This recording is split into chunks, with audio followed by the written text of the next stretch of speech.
Hello, I'm Coach Clemens, head football coach at Liberty North High School. The Eagles played the Truman Patriots last Friday night and had a successful night. We won 49-0. We were able to get our starters out in the second quarter and start playing some second team guys and JV guys. On the night, we had a total of 17 players who carried the ball for us, and our second string scored 14 points, and our JV scored a touchdown as well. So it was a successful night for us all the way around. We like it when we get more people involved, and we're happy with the outcome of the game. Open it for questions. What are some of your strengths? Well, right now, you know, we've played good defense. I think on the season, we've allowed about 90 yards of offense for our opponents, and we've gained about 800 yards.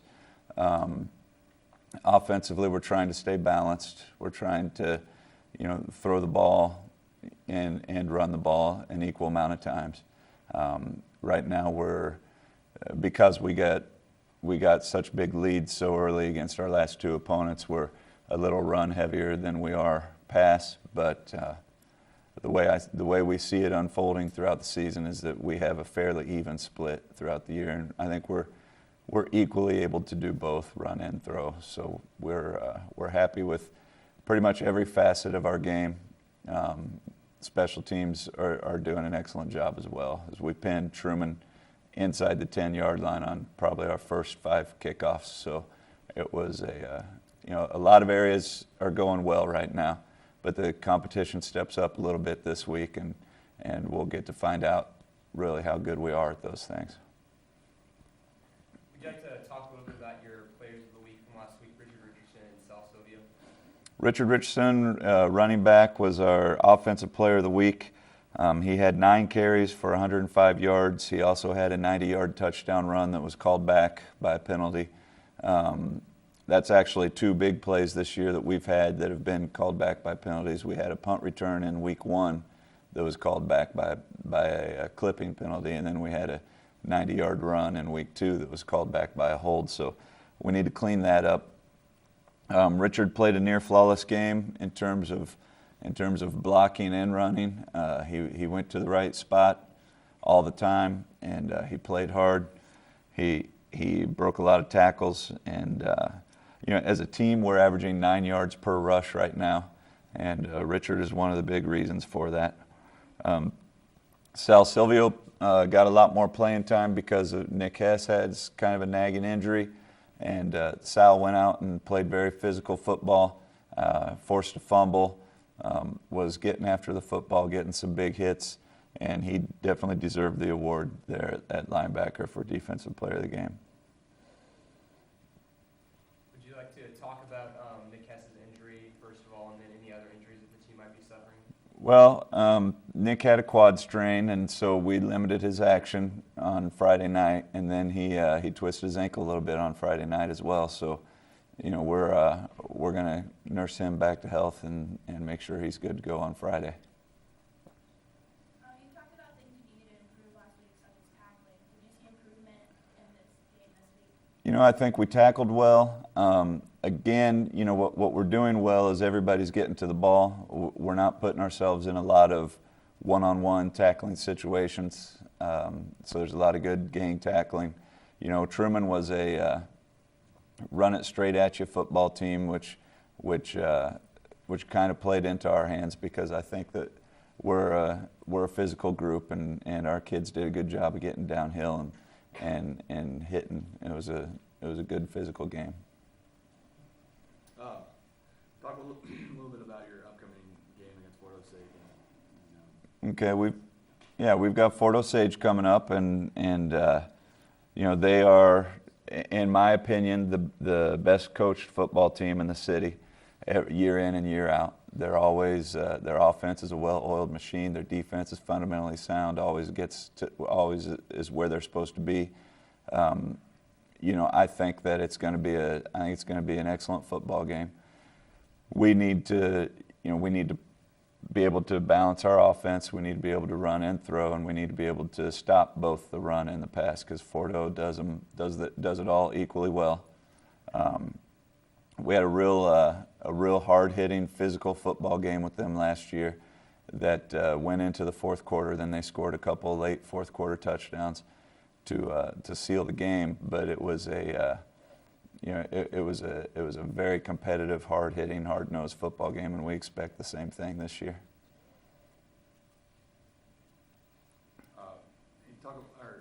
Is there any underclassmen that stand out to you that have performed well in the first 2 weeks? Well, we've got a lot. We like we said earlier, we had 17 different people carry the ball for us last Friday night. Among them, Austin Ord is a junior, does a great job carrying the ball. Richard Richardson is a junior, was our offensive player of the game, had 11 yards of carry on the night. Mitchell Miller had a nice run from quarterback as a sophomore. Devin Davis had a 53-yard touchdown run for our JV against Truman's varsity. Then Blake Moore carried the ball. Keegan Odell carried the ball. So we have a whole lot of young skill position guys and athletes. Jack DeGarmo, a sophomore, had 3 catches for us. So the list goes on. Our quarterback obviously is a junior. So we're well stocked in that sophomore and junior class, and we're excited about our younger kids for sure. Obviously you guys have in the last 2 games you basically won 89-0 point total. So how are you keeping your guys level-headed and making sure they're focused for a much tougher opponent this week? I think our kids understand who we have played and who we have coming up. At this point last year, we were 2-0 and had struggled a little bit. Had a real close game with Truman last year. So this year's a little bit different in that regard because we really haven't faced a challenge yet. But they understand that this next 6 weeks is going to be a grind. We're going from Fort Osage, who's the defending Class 5 state runner-ups, to Kearney, who is a traditional powerhouse, to Raytown South, who's probably among the most athletic teams in the city, to Winnetonka, who has got a couple of D1 kids on their team, on to Platte County, and Park Hill South. So, the next 6 weeks are going to test our mettle, and I think our kids are aware that they haven't been challenged and that they're about ready to be. This is like your guys' 4th or 5th year as a school or whatever. What are your expectations as far as like playoffs or making not a dynasty, but what is it? Is it your time? Is it your? Well, we're a full-fledged high school with 4 grades and over 1,000 kids now. So we have just as much opportunity and just as much of a right to be a powerhouse or a dynasty or a competitive football program as any other. There's no excuses for us to not go out and expect to win every week. We're in a great community. We draw from a great bunch of people, a great population. These kids come to us with a work ethic and a sense of responsibility, and they've played a lot of sports growing up, and so one of the reasons that this is a desirable job and why anybody would want to be a coach in the Liberty area is because of the community and the parents and the kids and how much support there is, and in my estimation, the expectation for both high schools ought to be that we win more than we lose every single year, and that ought to just be a normal year because of this community so strong. Now, whether you have a great team or not, year in and year out, has a lot of variables, like your opponents and how good they are, and what way does the ball bounce from time to time. But I think we have every opportunity here at Liberty North to be a consistent winner year in and year out. I don't know if you're aware of this or not, but some of the social media banter going on between maybe some of your guys and the A10 varsity, what would you have to say to that? You know, them asking about liberty and, you know, making different comments about that. What would you have to say about that? It just needs to stop.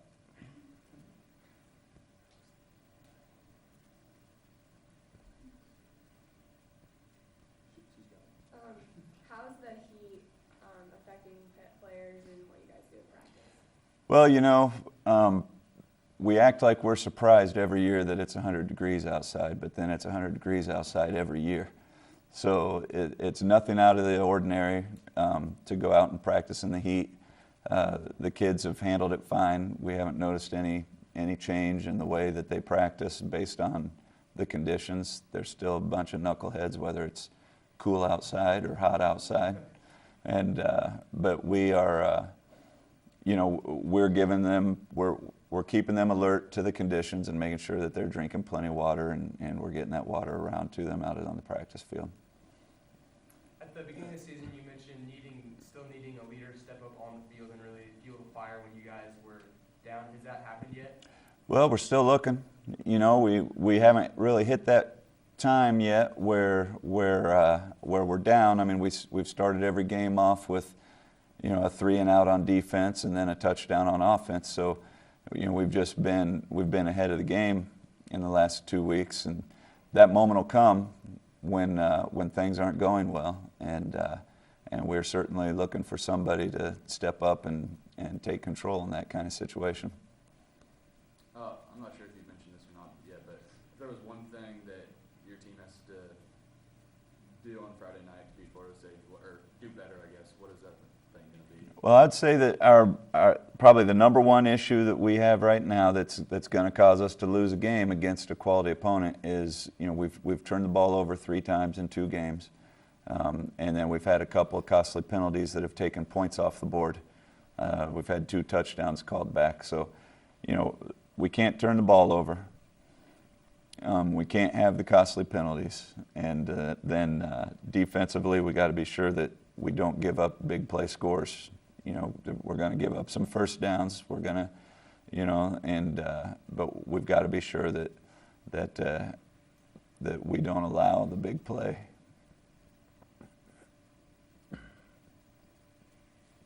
We'll talk a little bit about the JV level and then the freshmen and sophomores as well, maybe. Okay, well, our JV has won twice in a row. Both were big scores. A whole lot of kids getting involved in the success there on the JV level.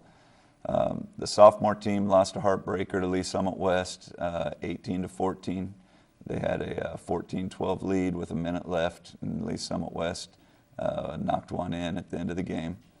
And then the freshmen lost week 1 to Kearney, but they're going to, they've got a good crew of football players. We're excited about that group as well. So, you know, the lower levels, you know, we're fairly young on the varsity level, and then our lower levels are also very successful right now, and so we're definitely excited for the future. So, talk a little bit about this Peyton Reed kid. Is he anything special? You know, Peyton is good at everything that we ask him to do on the field. Well, oh, hi Peyton, how you doing, partner? No, you know what? Peyton is a very athletic kid who's able to do anything we ask him. You know, he even just being the holder on the long snaps is a big deal. You know, you've got to have a good one who can catch the ball and put it down, make the snap a good snap no matter what.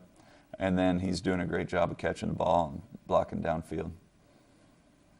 All right, want to thank everybody for coming, and see you next week.